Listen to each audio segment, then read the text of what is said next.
हमारे सभी मित्रों को मेरा सादर नमस्कार। मित्रों, हमारा आज का ये वीडियो उत्तराखंड बोर्ड के विद्यार्थियों के लिए है। आज के इस वीडियो में उत्तराखंड बोर्ड कक्षा 10 की जो सामाजिक विज्ञान है उसमें एक पुस्तक है उत्तराखंड बोर्ड में, आपदा प्रबंधन, जो कि उत्तराखंड बोर्ड में अलग से उत्तराखंड एससीईआरटी द्वारा ये पुस्तक लगाई गई है और एससीईआरटी द्वारा ही ये पुस्तक विकसित की गई है।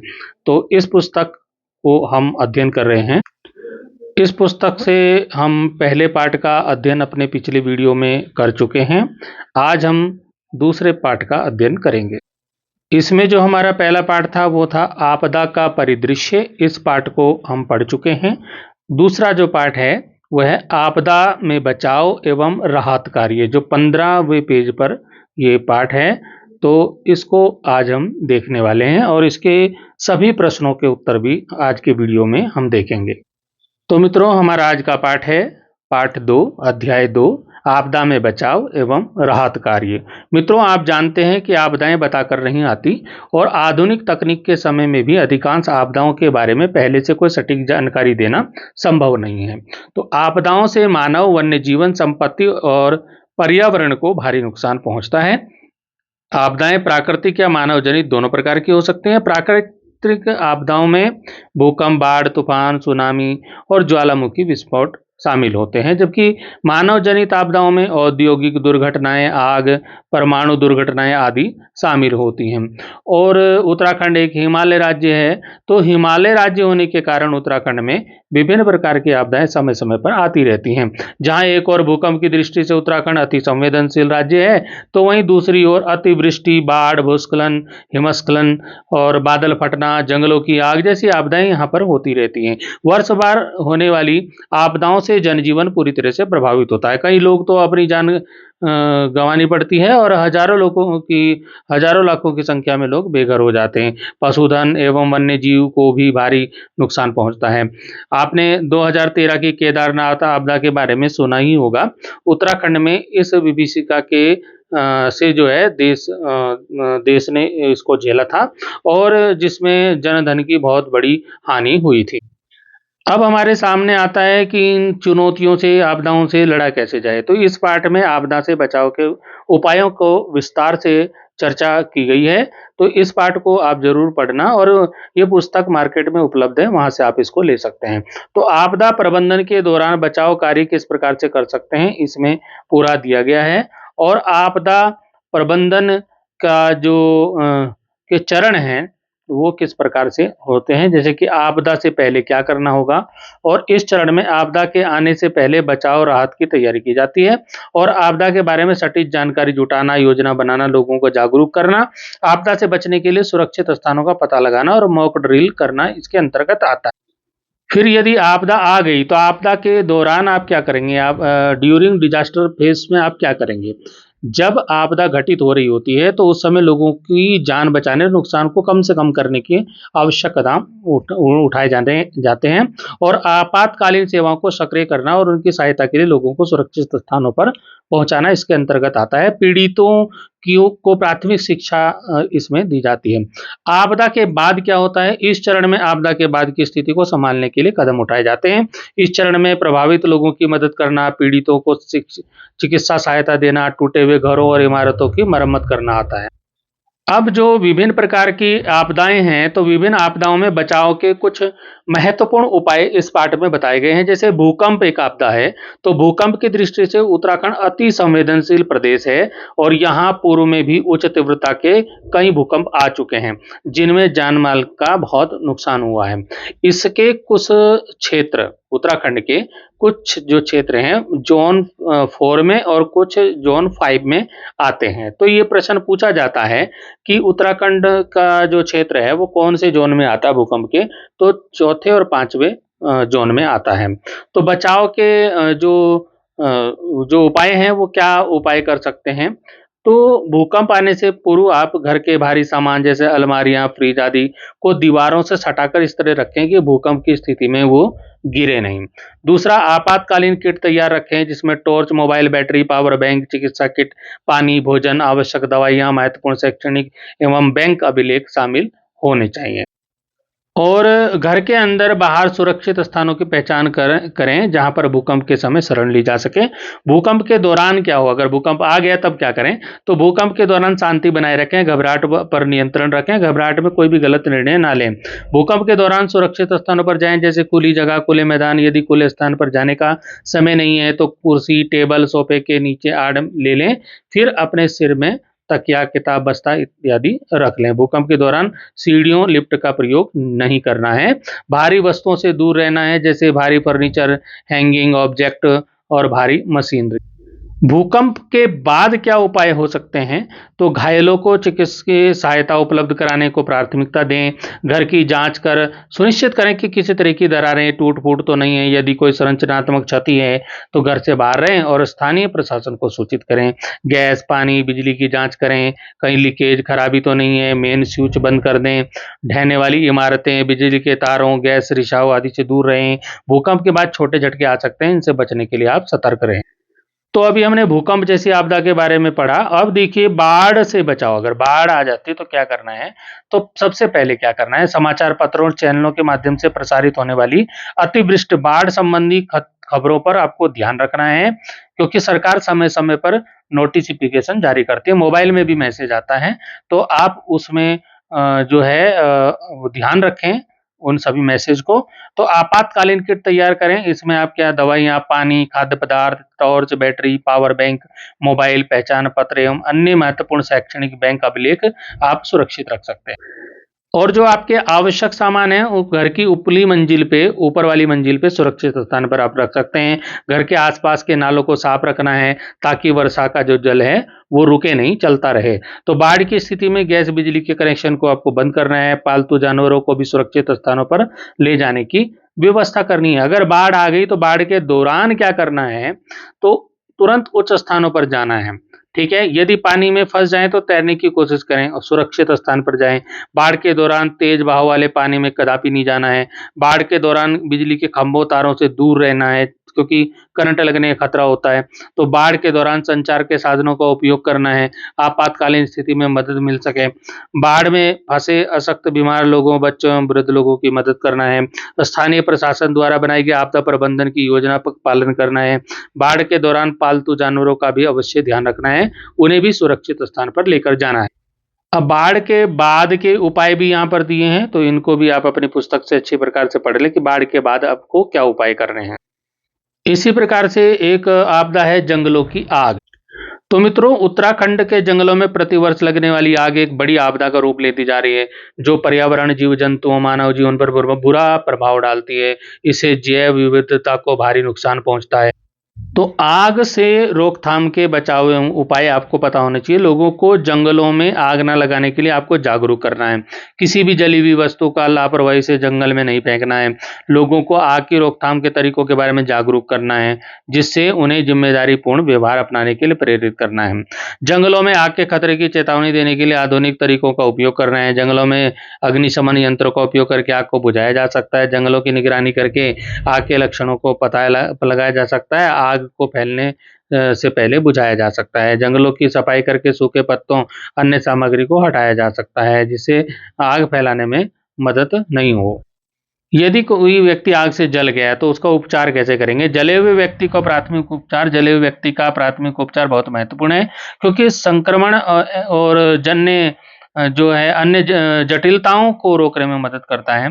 तो इसके लिए क्या करना है, सर्वप्रथम पीड़ित को आग के स्रोत से दूर करें। यदि कपड़े जल रहे हों तो तुरंत कंबल या किसी कपड़े से लपेटकर आग बुझाएं। जली हुई जगह पर ठंडे लेकिन बर्फीले नहीं पानी से 10 मिनट तक धोएं और यह जलन को शांत करें। बर्फ का उपयोग ना करें, क्योंकि यह त्वचा को नुकसान पहुंचा सकता है। जले हुए हिस्से से कपड़े हटाएं, लेकिन अगर कपड़े त्वचा से चिपक गए हैं तो उन्हें जबरदस्ती नहीं हटाना है। जले हुए अंग से आभूषण, घड़ी, बेल्ट इत्यादि वस्तुओं को हटा देना है और पीड़ित व्यक्ति को जल्द से जल्द निकटवर्ती अस्पताल में पहुंचाना है। अब यदि रक्तस्राव हो तो खेलने कूदने, चोट लगने, गिरने व फिसलने आदि से शरीर में बने घाव से रक्तस्राव को रोकने के लिए त्वरित एवं उचित प्राथमिक उपचार आवश्यक है। तो उसमें क्या उपाय किए जा सकते हैं, रक्तस्राव को रोकने के लिए सबसे पहले एक साफ कपड़ा या पट्टी कसकर बांधें। इतना कसकर भी न बांधें कि रक्त का प्रभाव बाधित हो जाए। यदि संभव हो तो चोटिल अंग को हृदय से ऊपर उठाएं, इससे रक्त का बहाव कम हो जाता है। चोट के स्थान पर बर्फ ठंडा कपड़ा लगाने से भी राहत मिलती है। और यदि रक्तस्राव गंभीर है तो तुरंत डॉक्टर की सलाह लेनी है। अब यदि बिजली का झटका या करंट लग जाए तब आप क्या करेंगे प्राथमिक उपचार में? तो आप क्या कर सकते हैं, सर्वप्रथम बिजली की सप्लाई को बंद करना है। बिजली के तार उपकरण को हटाने के लिए लकड़ी या प्लास्टिक की किसी वस्तु का उपयोग करना है। चोटिल अंग को साफ पट्टी से ढक लेना है। यदि व्यक्ति सांस नहीं ले रहा हो तो उसका दिल नहीं धड़क रहा हो तो तुरंत छाती को आपको दबाना है, फिर मुंह से सांस देने का प्रक्रिया को करना। अब यदि कुत्ते ने काट लिया तो क्या करेंगे? घाव को साफ पानी या हल्के साबुन से अच्छी तरह से धोएंगे। यदि संभव हो तो घाव को 5-10 मिनट तक पानी के में नीचे रखना है। घाव को साफ करने के बाद एंटीसेप्टिक क्रीम, या अगर कुत्ता आवारा है तो उसके रेबीज टीकाकरण के बारे में कोई जानकारी नहीं है तो डॉक्टर से संपर्क करके एंटी रेबीज जो टीका है वो अवश्य लगाना है, क्योंकि इसमें लापरवाही जानलेवा हो सकती है।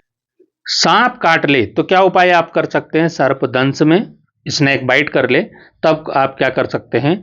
सांप के काटने पर शांति बनाए रखना है, घबराना नहीं है। घबराहट में ज़्यादा दिक्कत होगी। तो काटे हुए स्थान को साफ पानी से साबुन से साफ करना है और काटे हुए स्थान पर साफ कपड़े या पट्टी से दबाव डालना है और काटे हुए स्थान को ऊपर उठाना है। काटे हुए स्थान को हृदय के स्तर से ऊपर उठाने से जहर के फैलाव को कम किया जा सकता है। और सांप के जहर को निकालने के लिए उपकरण का उपयोग नहीं करना है, क्योंकि इससे स्थिति और खराब हो सकती है। सांप काटने पर तुरंत चिकित्सा सहायता लेनी है। खासकर अगर सांप जहरीला हो तो तुरंत डॉक्टर को संपर्क करना है। यदि आपको लू लग गई है तब आप क्या करना है? ये लू क्या होता है? जब शरीर में पानी की कमी हो जाती है, विशेषकर धूप में घूमने से शरीर का तापमान बढ़ने लगता है और व्यक्ति शिथिल पड़ जाता है, बेहोश हो जाता है। ऐसे प्रहार को उष्मा प्रहार या लू लगना कहते हैं। तो इससे बचाव कैसे कर सकते हैं आप? इससे बचाव है कि तेज धूप में निकलने से आपको बचना है, खासकर दोपहर के समय। अधिक पानी पिएं ताकि शरीर में पानी की कमी ना हो। लाइट और हल्के रंग के कपड़े पहने जो शरीर को ठंडा रखें। सर को ढकें ताकि सूरज की किरणें सीधे सिर पर ना पड़ें और अधिक शारीरिक परिश्रम नहीं करना है, आराम आपको करना है। इसका उपाय क्या करें? अगर लू लग गई है तो पानी का स्नान करें, पानी से शरीर को भिगोएं, ठंडे पानी की पट्टी बांधें और ठंडे पानी के स्प्रे से शरीर को ठंडा करें। नारियल पानी पीना है, शरीर को हाइड्रेटेड रखना है। तो लस्सी, छाछ पीना है, शरीर को ठंडा रखता है। अगर लू के लक्षण गंभीर हों तुरंत डॉक्टर के पास आपको पहुंचना है। इसी प्रकार से हड्डी टूटना या मोच आना, इसमें आप क्या कर सकते हैं?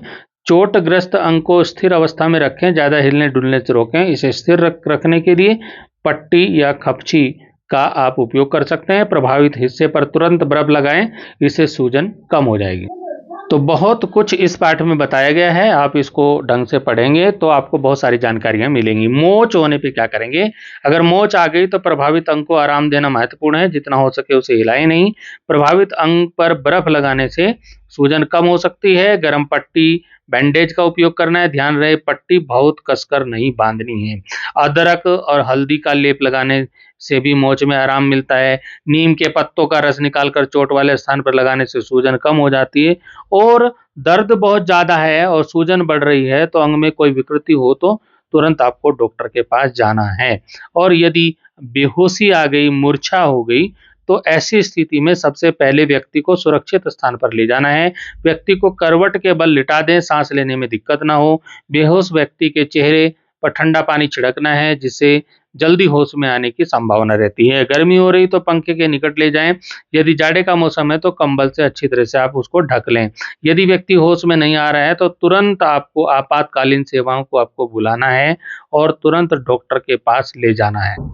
तो मित्रों, हमने ये इस पाठ को पढ़ने का, समझने का प्रयास किया। अब देखते हैं इसमें प्रश्न उत्तर कौन कौन से, किस प्रकार से हम उनका उत्तर लिखेंगे। तो सबसे पहले हम बात करें बहुविकल्पीय प्रश्न। बहुविकल्पीय प्रश्न जिसमें विकल्प दिए रहते हैं, उनमें से आपको उत्तर छांटना होता है। जैसे कि यहाँ पे प्रश्न है, कुत्ते के काटने पर निम्नलिखित में से कौन सी वैक्सीन लगवानी चाहिए? तो यहाँ पर पोलियो दिया है, कोविशील्ड दिया है, हेपेटाइटिस दिया है और रेबीज दिया है। तो कुत्ते के काटने पे रेबीज की बीमारी होती है, तो रेबीज का टीकाकरण इसमें किया जाता है, तो रेबीज इसका सही उत्तर हो जाएगा। अगला जो इसमें प्रश्न है वो है भूकंप के दौरान निम्नलिखित में से क्या करना चाहिए? खिड़की से देखना चाहिए, सीढ़ियों पर खड़े हो जाना चाहिए, या लिफ्ट का प्रयोग करना चाहिए, दरवाजे अथवा मजबूत वस्तु के नीचे खड़े हो जाना चाहिए। तो ये चौथे वाला इसका सही हो जाएगा, दरवाजे या मजबूत वस्तु के नीचे खड़े हो जाएं। अब प्रश्न आता है इसमें, एक स्वस्थ मनुष्य की नाड़ी 1 मिनट में कितनी बार धड़कती है? तो कितनी बार धड़कती है? वो 70 से 72 से 80 के बीच में 70 से 80 हो तब भी चलेगा, तो 72 से 72 मिनट 72 बोलते हैं, लेकिन 72 से 80 तक जो है वो नॉर्मल रहती है। तो ये इसका उत्तर हो जाएगा। अब मित्रों इसमें आते हैं निश्चित उत्तरीय प्रश्न। निश्चित उत्तर मतलब जिनका छोटा उत्तर होता है, निश्चित उत्तर रहता है। प्रश्न है इसमें, भूकंप की दृष्टि से उत्तराखंड के अधिकांश जनपद किस जोन में आते हैं? मैंने अभी आपको बताया था कि जोन 4 और 5 में आते हैं, ये इसका उत्तर हो जाएगा। फिर प्रश्न आता है कि आपदा आने से पूर्व एक महत्वपूर्ण कार्य क्या करना चाहिए? तो प्राथमिक उपचार किट, आपातकालीन किट तैयार करके रखनी चाहिए। प्रश्न है कि बाढ़ के दौरान सर्वप्रथम कौन सा कार्य करना चाहिए? ऊंचे स्थानों पर जाना चाहिए, जैसे पहाड़, टीला, चट्टान या इमारत की छत पे। प्रश्न है कि भूकंप के बाद बचाव कार्य करते समय सबसे पहले कौन सा कार्य करना चाहिए? घायलों को चिकित्सीय सहायता उपलब्ध करानी चाहिए। प्रश्न आता है कि बिजली का झटका या करंट लगने पर सर्वप्रथम क्या करना चाहिए? बिजली की सप्लाई बंद करना चाहिए। अब इसमें आते हैं लघु उत्तरीय प्रश्न, जो निश्चित उत्तरीय से थोड़ा सा बड़े होते हैं। लघु उत्तरीय प्रश्न है यहाँ पर, बिजली का करंट लगने पर प्राथमिक उपचार के 2 उपाय आपको बताने हैं, अथवा करंट लगने पर प्राथमिक उपचार के उपाय आपको बताने हैं।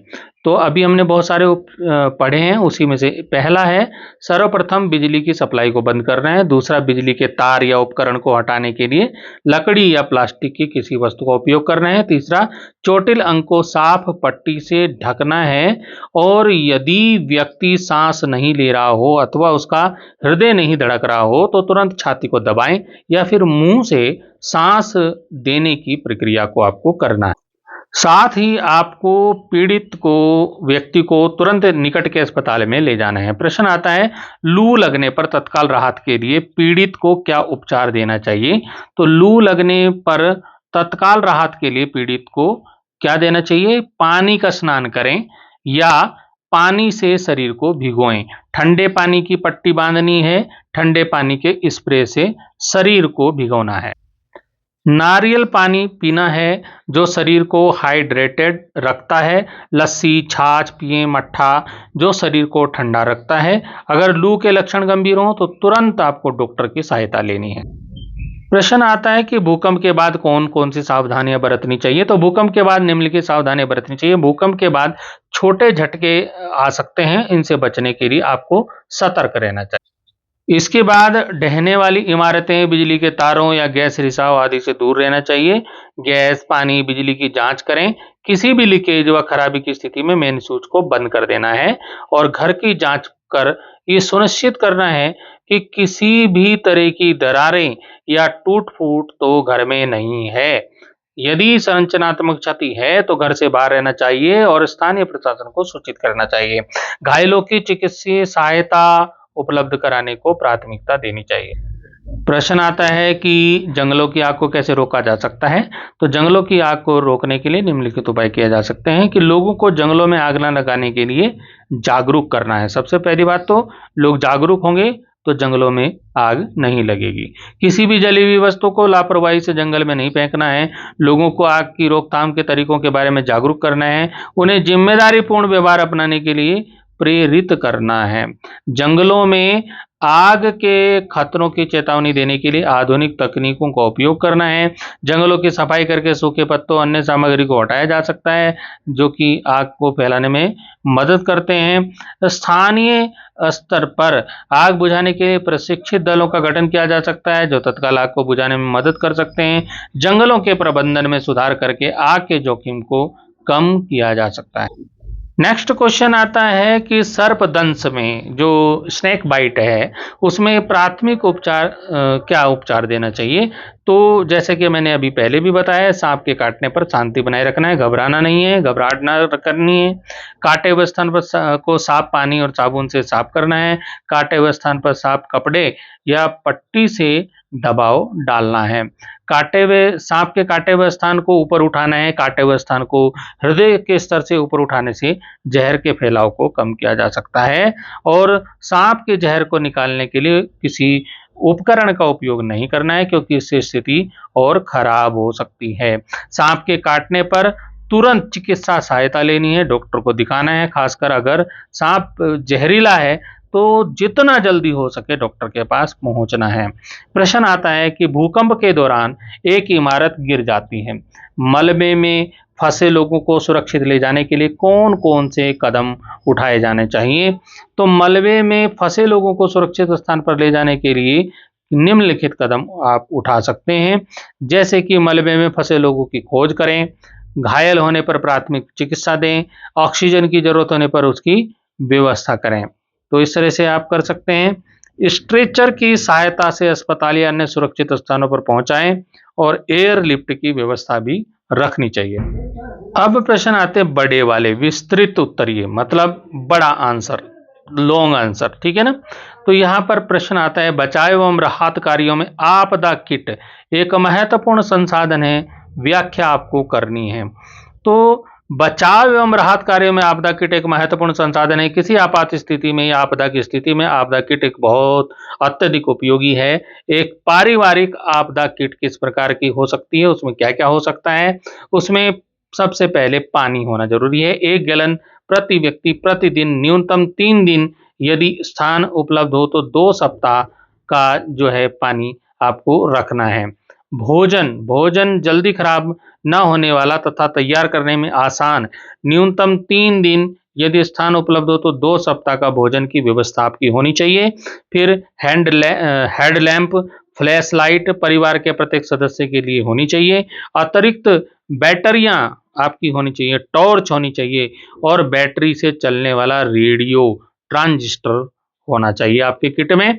दवाइयां, 7 दिन की दवाइयां आपके पास होनी चाहिए। चिकित्सा सामग्री आपके पास होनी चाहिए। बहुउद्देश्य उपकरण आपके पास होने चाहिए। मैनुअल कैन ओपनर और व्यक्तिगत स्वच्छता संबंधी वस्तुएं जैसे हैंड सैनिटाइजर, टॉयलेट पेपर, स्त्री उत्पाद, सेल फोन चार्जर। परिवार मित्रों के लिए निम्नलिखित जो लिखित में संपर्क जानकारी होनी चाहिए। छोटे नोटों की नकदी होनी चाहिए, खुले पैसे, और व्यक्तिगत दस्तावेजों की प्रतियां, जन्म प्रमाण पत्र, ड्राइविंग लाइसेंस, घर या पट्टे का विलेख, बीमा पॉलिसियां, नुस्खे आदि। अपने परिवार की आवश्यकताओं, स्थानीय पर्यावरण और अपने क्षेत्र में होने वाली सामान्य आपदाओं के आधार पर नीचे दी गई वस्तुओं को आपको उसमें शामिल करना है।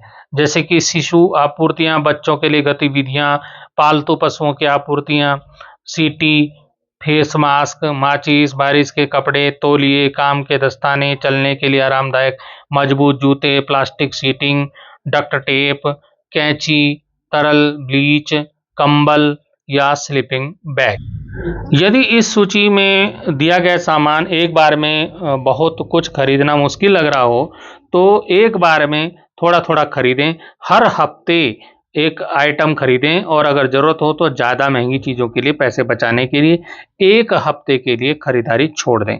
याद रखें, कुछ चीज़ें रखना कुछ भी ना रखने से बेहतर है। तो किट आपकी तैयार होनी चाहिए। खाने पीने की चीज़ों से शुरुआत करें और बाकी चीज़ें समय और पैसे के हिसाब से खरीदें। अपने सामान को डफल बैग के अंदर ठंडी सूखी जगहों पर रखें।